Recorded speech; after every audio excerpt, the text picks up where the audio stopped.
Yo, what's up, Swag Gang? You already know what time it is, man. It's your boy Keon Lar, aka KL Swag.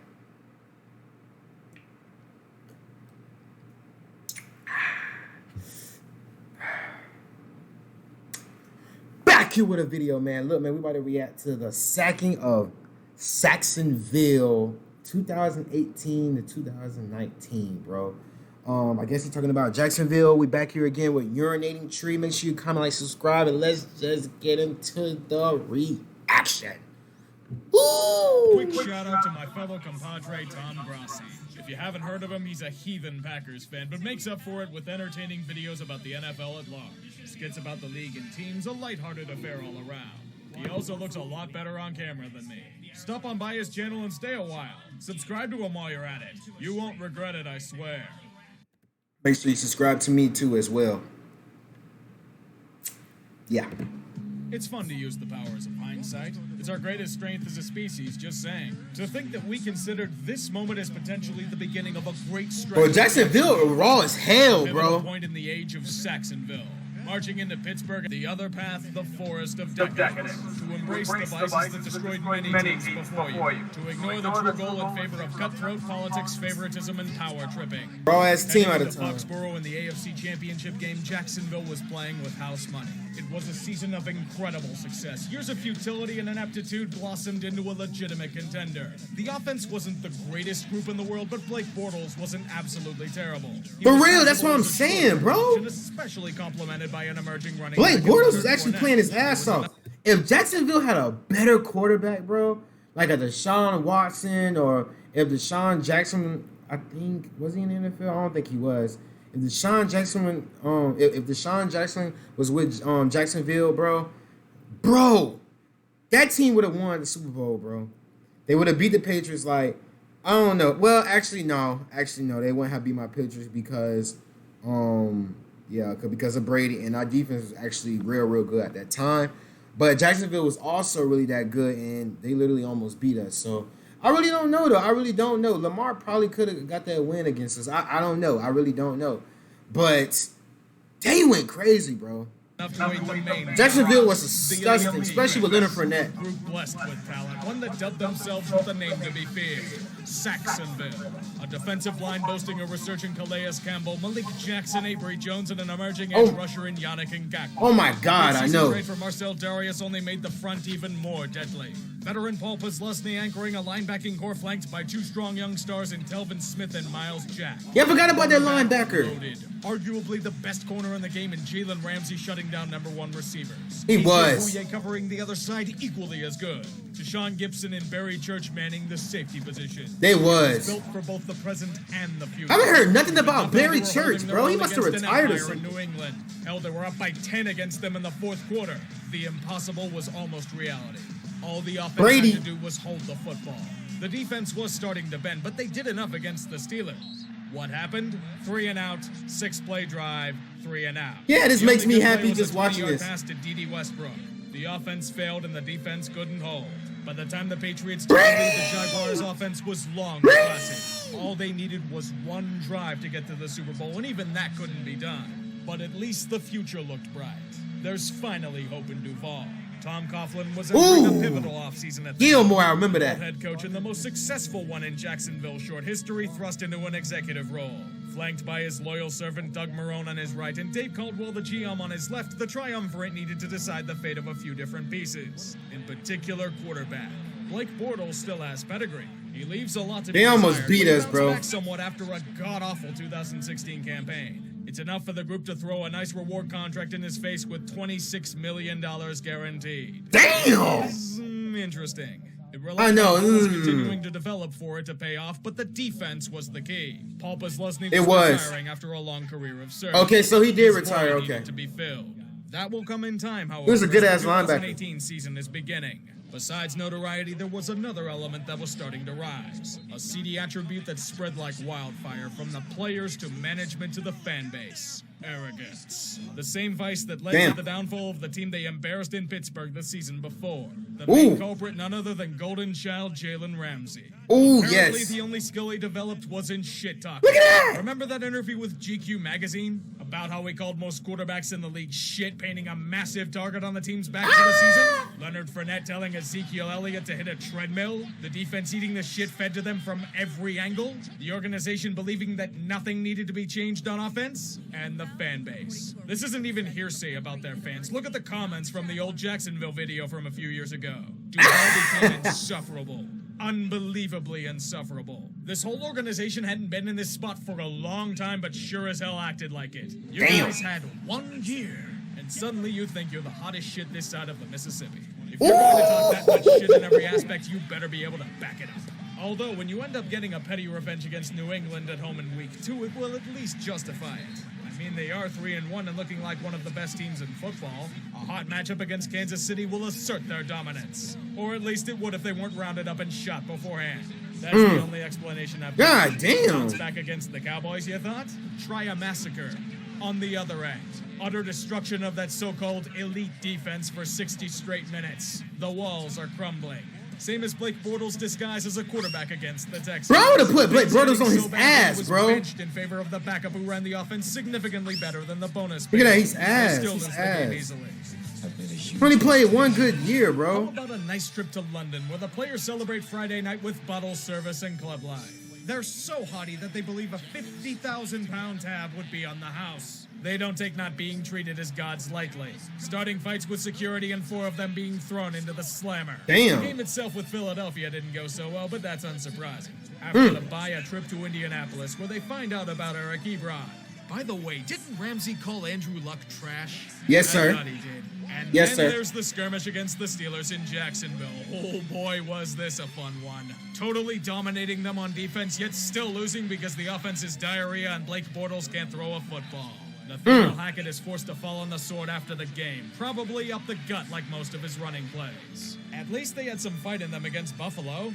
By that I mean physically. Damn, that was a nice-ass catch. Perhaps that will help Leonard Fournette's sophomore slump, or Blake Bortles not being garbage, then continue by being stomped by Tennessee and Derrick Henry ad nauseum, and then being humiliated by the Redskins and Josh Johnson, who hadn't won a game at the NFL level. Oh no! We suck again! 5-11. A total disaster of a season. That's why you look before you leap in the art of shit-talking, boys, because you end up smelling like it if you aren't careful. You should have For real. obviously been more entitled and arrogant. That might have fixed the awful offense. To think that Tom Coughlin, a man notorious for discipline and structure, manned a helm that was as chaotic as the fall of Rome. Well, Father Coughlin will let them know who's in charge. Bring out the guillotine. Blake Bortles, you suck, get wrecked. Malik Jackson Damn. is expendable and the cap is coming for us. You He get did it get now. released. Barry Church, you were part of that London fiasco. God Fuck off damn, now. Gronk got- Sean Gibson, that's Gronk all I got need to hit. say. Now the question of the next quarterback would come into play. They needed to get the stench of Bortles off him quickly. Who did they decide to go after? Not someone of the future, but a desperation heave at a quick fix. Nick Foles, a man who was known for a meme and an underdog Super Bowl run. A situational quarterback who's best in short doses, not as a permanent starter. Didn't stop Duvall from throwing $50 million. Nick Foles should have stayed in Philly, bro. Jesus, He won the fuck, Super what Bowl. are you Carson his doing? ass, bro. You think you could have saved some of that money for, Ngakoue or Ramsey? The 2 key defenders who were pissed and want new contracts? Jalen arrived at training camp in a Brinks truck and Yannick didn't show up to camp for a while, so guess where their priorities are? In fact, what about replacing Telvin Smith? Oh yeah, he's gone and fucked off too. Didn't see that one coming, did you? He did, Feels bro. the need to go on exodus from football. He and messed find up. himself. Telvin Smith was Noble raw. and respectable. Until apparently finding himself meant fucking a 17-year-old girl. Damn! He got with a 17-year-old girl? Is noble and respectable. As for Big Dick Nick, injured in week 1, isn't the same quarterback when he He comes said back Big and Dick is Nick. promptly benched for Hakeem Gardner Minshew. Total flop of a signing. Well done. Dude got a I won't keep 17-year-old applauding girl, him, bro? but Jalen What? Ramsey's had enough of the bullshit. He decided to just stop playing for the team. He'd say that nagging injuries were holding him back. You're from playing, but trash. We all know why he wasn't.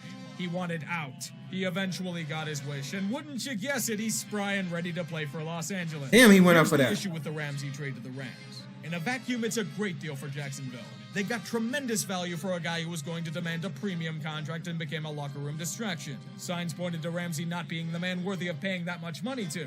The problem here was that the Jags gave up something far more valuable: franchise credibility. A lot of fans put their hopes and dreams onto Jalen Ramsey, and trading a centerpiece of a team that was finally turning it around crushed them. Some fans that may have come back into the fold gave up and left again. It was a Pyrrhic victory of sorts. They got what they wanted, but the price they had to pay was far more significant than they could have imagined. I wish I could say this was the worst thing to happen, but it's nowhere near. Damn, Los Angeles sliding. The 6-10 season, that was honestly to be expected. Back catching him. Offense. Remember what I said about Tom Coughlin being a disciplinarian? About how he demanded order and structure no matter what? If I were to say he stepped over that line 10 too many times, it would be putting it lightly. Over a 2-year span, Jaguars players accounted for 1/4 of all grievances in the league. The Jacksonville players filed a grievance against the team for forced treatment in-house for injuries during the offseason. If they refused to report for this in-house rehab, they would be incrementally fined for each discretion. As an example, Fowler got fined over $700,000 for missing these mandatory appointments. Damn! It's so dire that the NFLPA had to step in, writing a completely damning statement regarding the Jacksonville organization. That's crazy, bro. The players' union warned all of their constituents to not sign with Jacksonville unless things changed. Coughlin lusted That's for crazy. control, even at the cost of his own reputation and, of course, organizational dignity.